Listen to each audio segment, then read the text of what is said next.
Right now, as you watch this video, the reality around you might not exist the way you imagine. This isn't philosophy, it's not mystical speculation. It's what physicists have repeatedly demonstrated since 1927, in laboratories, with precise equipment, with results that no serious scientist can deny. Matter, at its most fundamental level, behaves radically differently when it is being observed. Electrons, the particles that make up the atoms of your body, the chair you're sitting on, the air you breathe, literally pass through two places at once when no one is looking. But the instant a detector registers which path they take, that duality disappears. The electron chooses, as if it knew it was being measured. In 1999, researchers at the Technical University of Vienna conducted the experiment with fullerene molecules, tiny balls of 60 carbon atoms, visible under common microscopes, and obtained the same result. The quantum interference pattern reappeared. The large object behaved like a wave and disappeared when observed.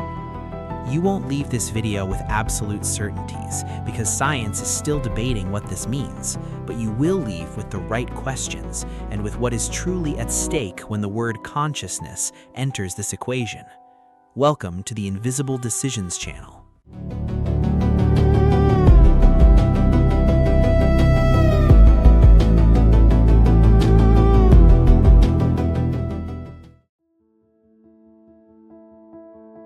To understand what's happening, we first need to understand the experiment.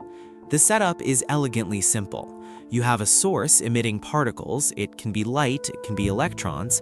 In front of this source, you place a barrier with two open slits. Behind the barrier, a detector screen that registers where the particles arrive. Now, what would you expect to see?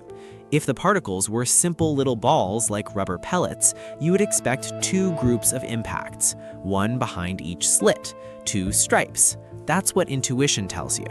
But that's not what happens.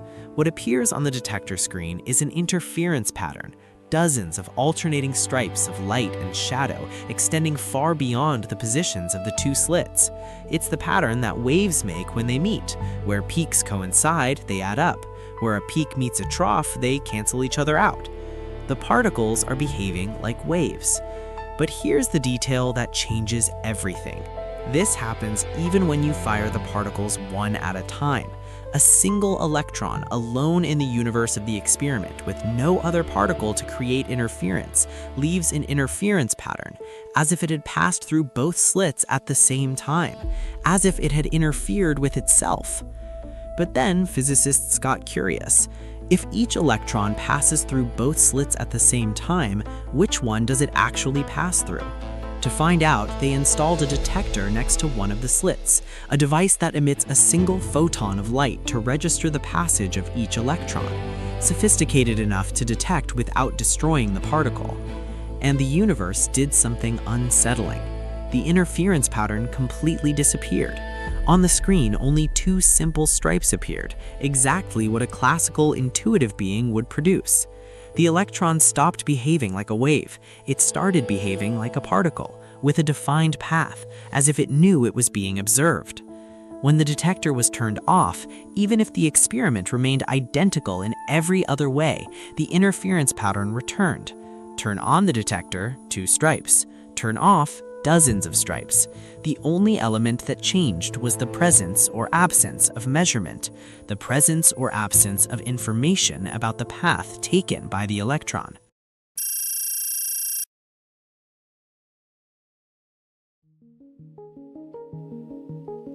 Let's talk about what was found, with names, surnames, and journal names. Most people, upon hearing that a particle changes its behavior when observed, immediately think, so consciousness influences reality. But physics is more careful than that, and more unsettling. Observing, in quantum physics, does not mean a human being looking. It means any physical interaction that reveals information about the system.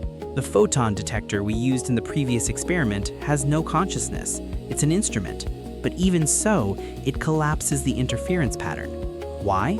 Because by interacting with the electron to measure its path, it transfers information to the environment. And this transfer of information, not the presence of a mind, is what mainstream physics calls measurement. This was mathematically formalized by the Copenhagen interpretation, proposed by Niels Bohr and Werner Heisenberg in the late 1920s. According to this interpretation, a particle does not have defined properties, position, momentum, path, until it is measured. Before measurement, it exists in superposition, all possible states simultaneously, described by a mathematical wave function. Measurement collapses this function. The particle chooses a state. But here begins one of the longest and still unresolved debates in the history of science. What collapses the wave function? The measuring instrument? The transfer of information to the environment? What modern physics calls decoherence? Or something more fundamental? In 1957, Hugh Everett III published his doctoral thesis proposing a radical alternative. The wave function never collapses. With each measurement, the entire universe branches. In one branch, the electron passed through slit A. In another equally real branch, it passed through slit B. You are in only one of the branches, but all the others exist. This is the many worlds interpretation.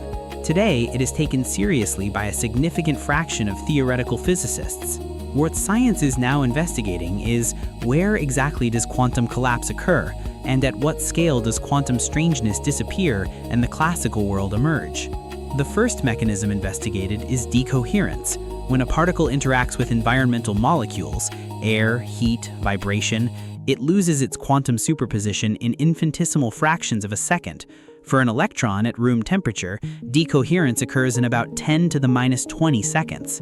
This timescale is so small that in practice, macroscopic objects never exhibit observable quantum superposition. The table does not exist in two places at once, not because someone observes it, but because it constantly interacts with billions of environmental particles. But then a question arises that decoherence doesn't fully answer. Does the measurement process at some point involve a conscious observer? In 1932, John von Neumann formalized quantum mechanics and argued that the chain of measurement, instrument, then another instrument, then another, has no logical end until it reaches a conscious observer. Physicist Eugene Wigner explored this with Wigner's friend paradox. If you lock a scientist inside a laboratory performing a quantum measurement, is the scientist in a superposition of saw result A and saw result B until someone from outside opens the door and observes? In 2019, an experiment published in Science Advances implemented a real version of Wigner's paradox, not with humans, but with photons as internal observers. The results showed that different observers can have mutually inconsistent realities, depending on how measurement is defined. The experiment does not resolve the debate, but it proves that it is experimental, not just philosophical. This is where responsible scientific communication needs to pause. We don't know which interpretation of quantum mechanics is correct. Copenhagen, many worlds, the Broglie-Bohm pilot wave theory, Ravelli's relational mechanics, cubism, each has serious proponents among physicists. Each solves some problems and creates others. We don't know if consciousness plays any role in quantum collapse. Most physicists believe it doesn't, that decoherence explains the transition to classical without needing a mind. But this most believe is not a closed consensus, it's a living field of research. What quantum physics establishes with certainty is simpler and more profound than any interpretation. At a fundamental level, reality is probabilistic, not deterministic, and measurement, whatever that exactly means, changes what is measured.